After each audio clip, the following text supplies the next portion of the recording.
বকলিয়াঘাট শ্ৰীমন্ত শংকৰদেৱ সংঘৰ আঞ্চলিক শাখাই আজি এটা ডাঙৰ পদক্ষেপ হাতত লৈছে।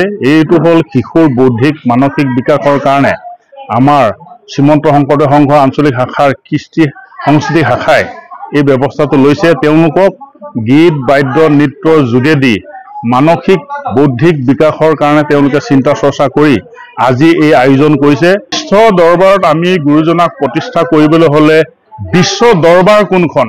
আমাৰ প্ৰত্যেকজন ব্যক্তিৰ হৃদয়তে বিশ্ব আছে। আমি বিশ্ব দৰবাৰত প্ৰতিষ্ঠা কৰিবলৈ হ'লে গুৰুজনাক আমি গুৰুৰ মৰ্যাদা আমি নিজৰ হৃদয়ত দিব লাগিব।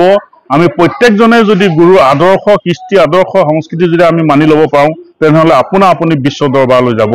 আমাৰ বিশ্বাস প্ৰত্যেকজন শিশুৰ মানসিকতাত আমি তেওঁলোকক উপলব্ধি কৰাবলৈ চেষ্টা কৰিব লাগিব, যাতে আমাৰ শংকৰী কৃষ্টি সংস্কৃতিয়ে কি ব্যৱস্থা লৈছে, কি আছে ইয়াৰ তাৎপৰ্য তেওঁলোকে যেতিয়া অনুধাৱন কৰিব পাৰিব, নিশ্চয় আমি গুৰুজনাক বিশ্ব দৰবাৰলৈ লৈ যাব পাৰিম বুলি আমাৰ। আজি 23 তাৰিখৰ পৰা 29 তাৰিখলৈ 7 দিনীয়া কৰ্মশালা অনুষ্ঠিত কৰিছোঁ।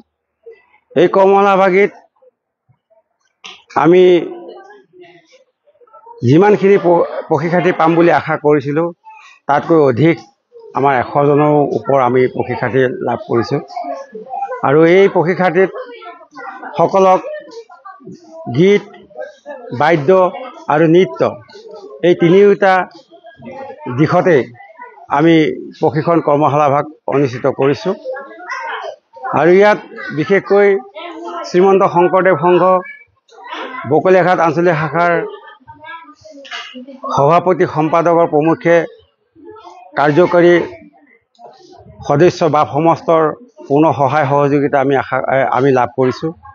লগতে 15খন প্ৰাথমিকৰ আই বাপসকলৰ যি উৎসাহ উদ্দীপনাৰে তেখেতসকলে আমাৰ এই প্ৰশিক্ষাৰ্থীলৈ প্ৰাথমিকৰ পৰা যি আমি প্ৰশিক্ষাৰ্থী বিচাৰিছিলোঁ সেইসকলক পঠাইছে আৰু লগতে তেখেতসকলৰ দান বৰঙণিৰে আমাৰ এই 7 দিনীয়া কৰ্মশালা অনুষ্ঠানভাগি আমি সাফল্যমণ্ডিত কৰি গঢ়ি তুলিব পাৰিছোঁ।